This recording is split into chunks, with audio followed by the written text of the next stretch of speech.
పవన్ కళ్యాణ్ గారు 17 సంవత్సరాల శ్రమ కామన్ మ్యాన్ ప్రొటెక్షన్ ఫోర్స్ పెట్టినప్పటి నుంచి ప్రజల కోసం పోరాటం చేస్తున్న పవన్ కళ్యాణ్ గారు ఎన్ని కష్టాలు పడ్డారు, ఎన్ని బాధలు పడ్డారు, ఎన్ని మాటలు పడ్డారు మీ అందరికీ తెలుసు.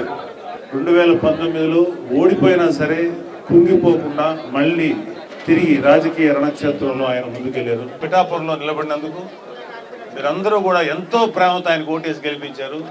మీ అందరికీ హృదయపూర్వకమైన థ్యాంక్స్. మనస్ఫూర్తిగా మీ అందరికీ ప్రేమగా థ్యాంక్స్.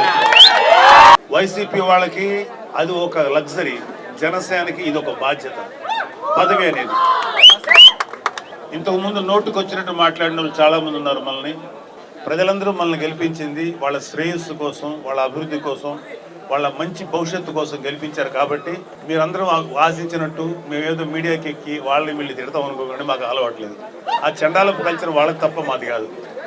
ఆయన మాకు పని చేయడానికి అవకాశం ఇచ్చారు, అదే మా సంతోషం.